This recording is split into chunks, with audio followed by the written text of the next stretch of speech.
Saint Augustine commentary on Psalm 69 following.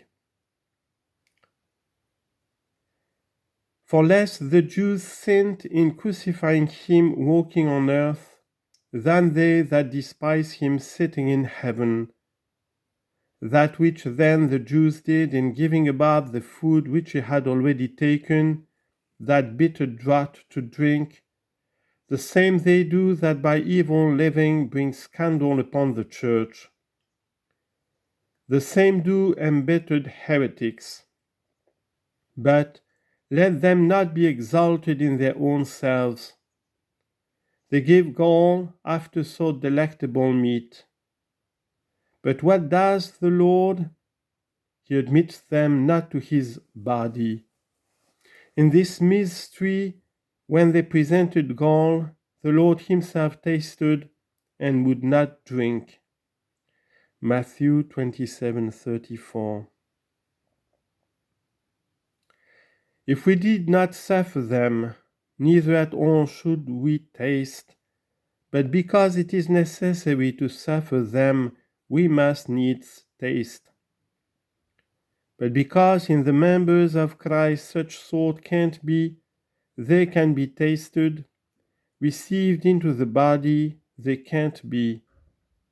And they gave for my food gall, and in my thirst they gave me vinegar to drink.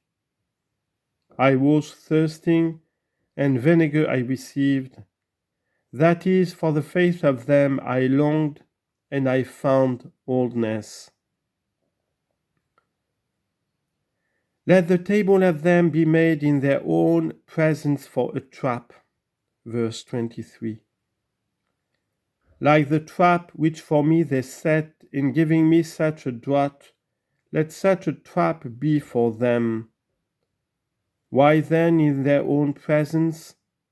Let the table of them be made for a trap.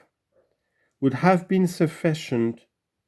They are such as know their iniquity, and in it most obstinately do persevere. In their own presence there is made a trap for them. These are they that, being too destructive, go down into hell alive.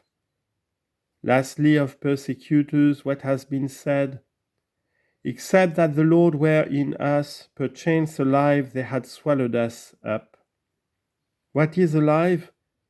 Consenting to them, and knowing that we ought not to consent to them.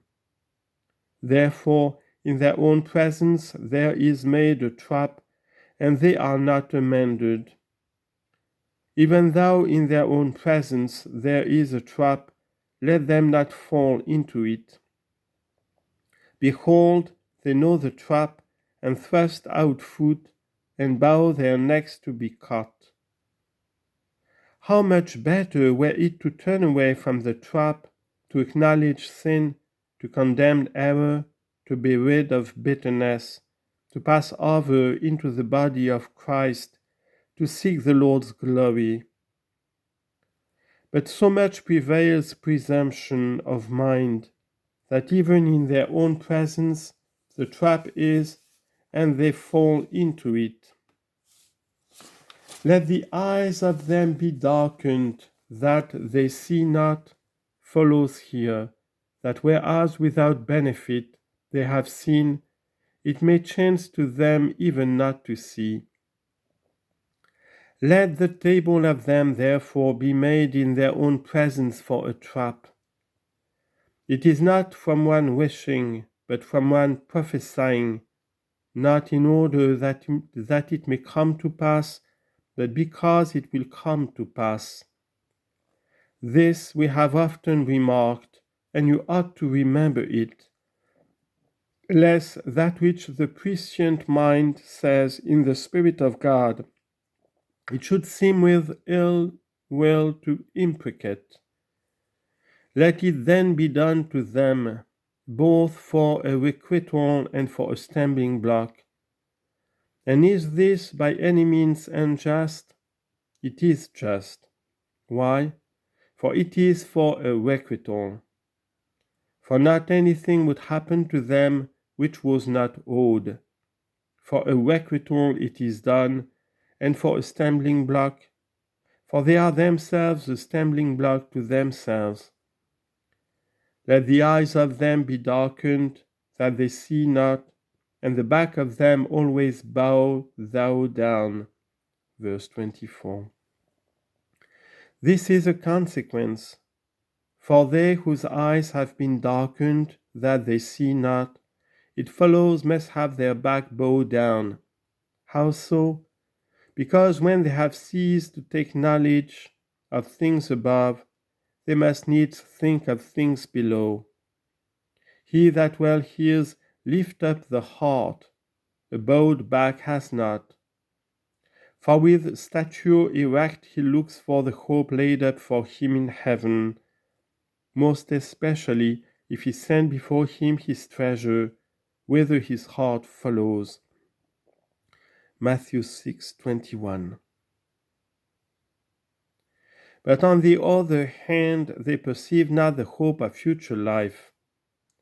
Already being blinded, they think of things below, and this is to have a bowed back, from which disorder the Lord delivered that woman.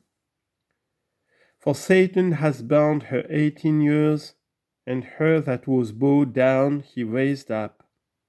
Luke 13:16. And because on the Sabbath he did it, the Jews were scandalized. Suitably were they scandalized at her being raised up, themselves being bowed. Pour forth upon them your anger, and let the indignation of your anger overtake them. Verse 25.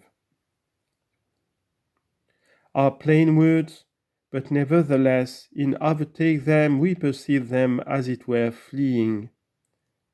But whither are they to flee? Into heaven, you are there.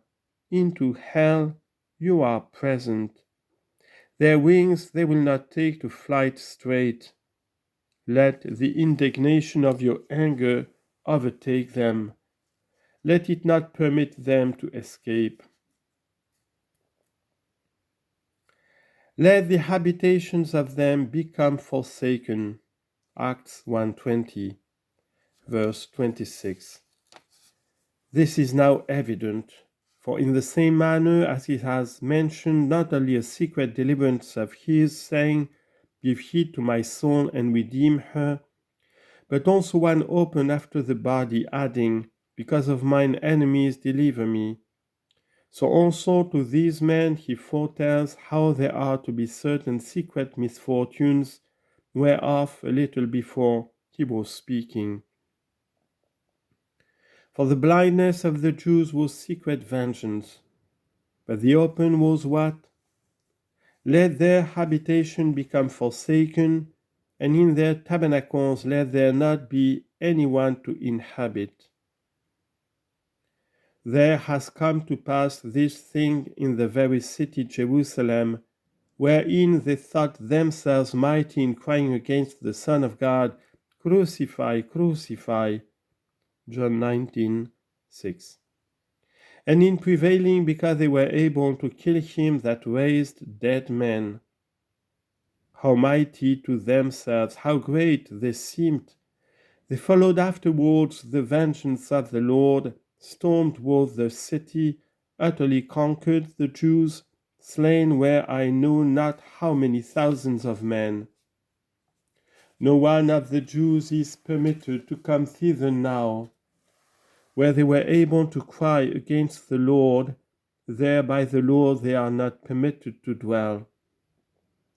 They have lost the place of their fury, and all that even now they would know the place of their rest.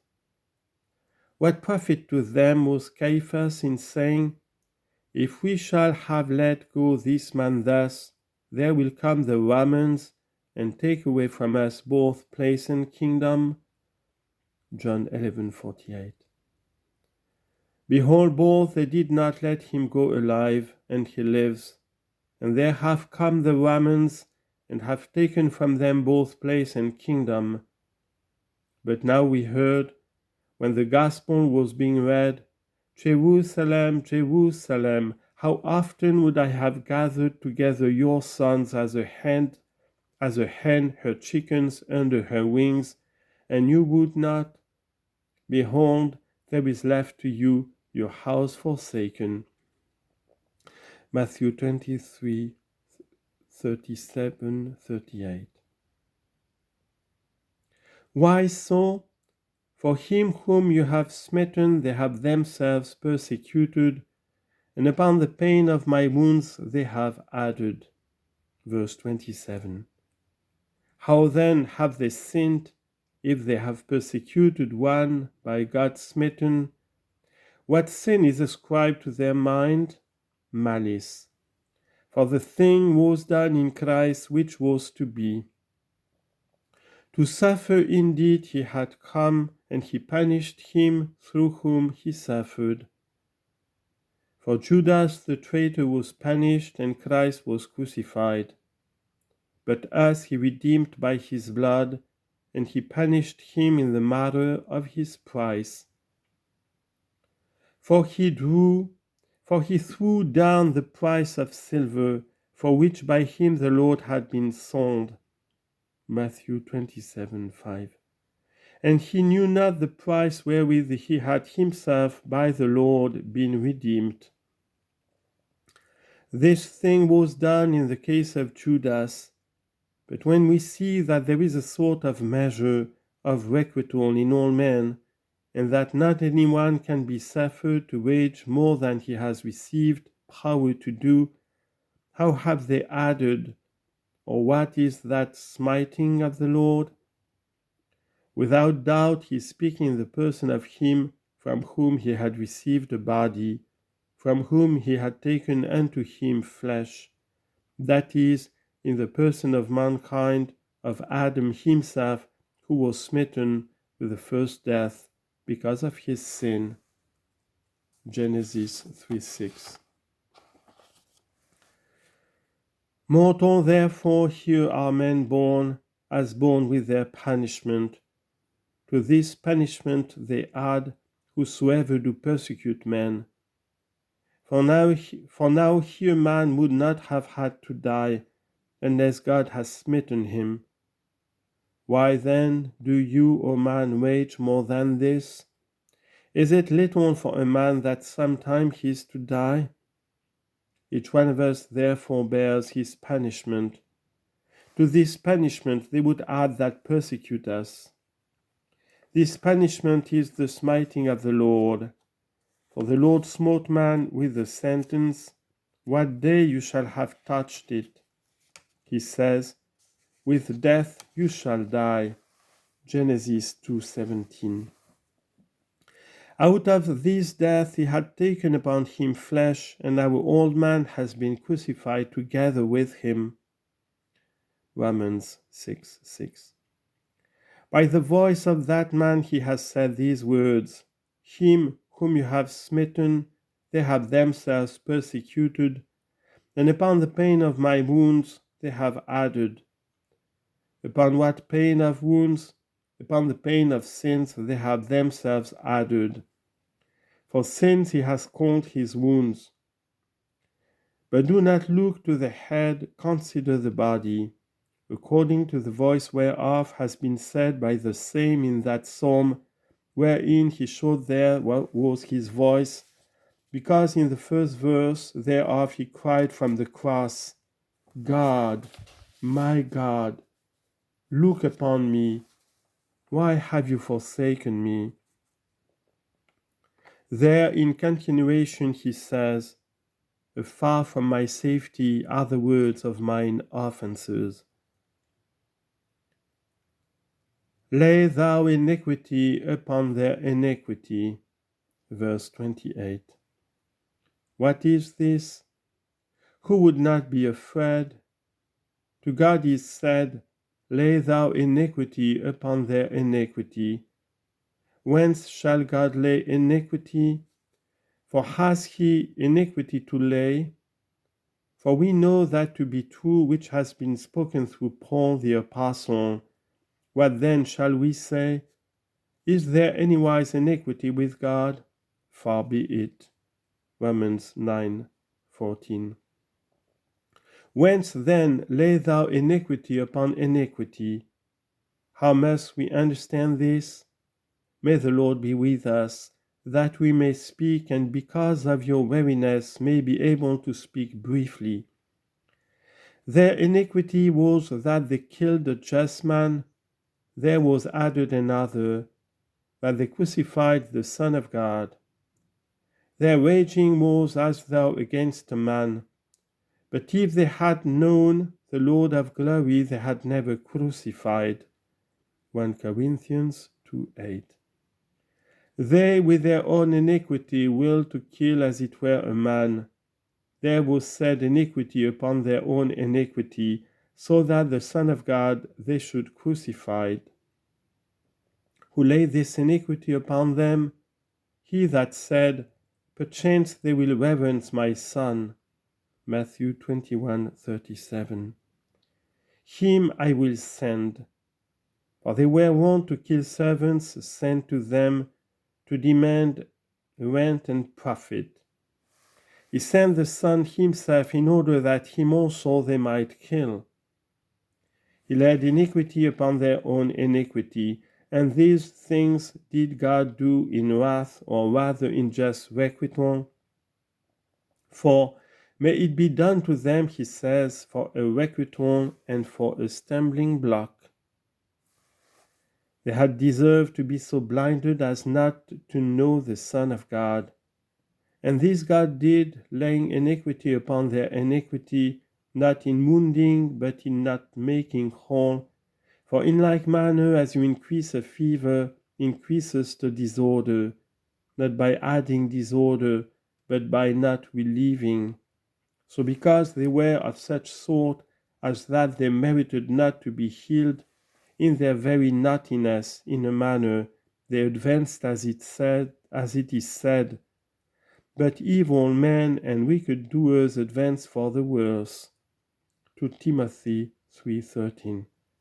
And iniquity is laid upon their own iniquity, and let them not enter in your righteousness. This is a plain thing.